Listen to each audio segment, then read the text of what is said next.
Hello' guys, আজি আমি আহিছিলোঁ ঘূৰিবলৈ। আমি এনেকুৱা জেগাত আহিছিলোঁ, এতিয়া ৰাস্তা বিচাৰি হাহাকাৰ কৰি ফুৰিছোঁ। ৰাস্তা বিচাৰি পোৱা নাই। তাকে এতিয়া আগলৈ গৈ আছোঁ। মানুহক সুধিছিলোঁ, এইটো ৰাস্তা বোলে বোকাজান যায়, তো তাকে আগবাঢ়ি আছোঁ আগলৈ। ক'ৰ পাওঁ বোকাজান পামগৈ বুলি কৈছে, এতিয়া ক'ৰ পাওঁ নাজানো আৰু। তো গাইজ, এইখিনিতে আমাৰ লগত এটা ঘটনা হৈ গ'ল। এতিয়া চাব পাৰে আমি লাঠি লৈ আছোঁ হাতে হাতে, কাৰণ আমাক এই কুকুৰকেইটা দেখিছেনে, এই কুকুৰকেইটাই মানে অলপ ডিষ্টাৰ্ব দি আছিলে, সেইকাৰণে আমি হাতে হাতে লাঠি লৈ লৈছোঁ। তো গাইজ ব'লক আমি গৈ থাকোঁ আগলৈকে। আৰু আপোনালোকে দেখিবলৈ পাইছে ইমান জংঘলীয়া ৰাস্তা, না মানুহৰ ঘৰ আছে না কি আছে। গৈ থাকোঁ, চাওঁ আগত কি পাওঁ কি নাপাওঁ। তো ভিডিঅ'টো লাষ্টলৈকে চাই থাকিব আপোনালোকে। তো আৰু কিবা কিবি দেখাবলৈ চেষ্টা কৰিম আপোনালোকক।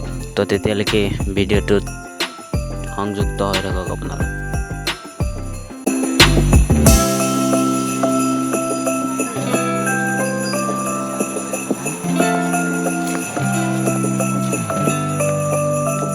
গাইজ, কুকুৰকেইটা আকৌ ৰখি গৈছে আমাক দেখি লৈ। এতিয়া তাকে ভাবি আছোঁ কি কৰোঁ, কেনেকৈ কুকুৰকেইটাৰ পৰা ছুটকাৰা পাওঁ আৰু।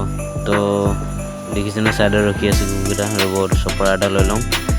তাৰপিছত অলপতো ভয় খাব ন, নামাৰোঁ বাৰু, হ'লেওতো ভয়টো খাব ন, ভয়টো আমাৰো লাগি আছে ন, সেইটো কাৰণে চপৰাটো লৈ লৈছোঁ।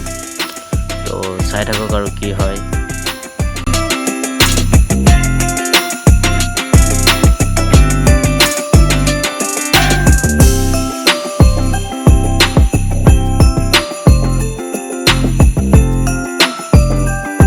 তো গাইজ, আশা কৰোঁ ভিডিঅ'টো ভাল লাগিছে, ব্লগটো ভাল লাগিলে। যদি ভাল লাগে লাইক কমেণ্ট শ্বেয়াৰ কৰি দিব, আৰু লগতে ছাবস্ক্ৰাইব কৰি দিব নাপাহৰিব। Thank you, bye by.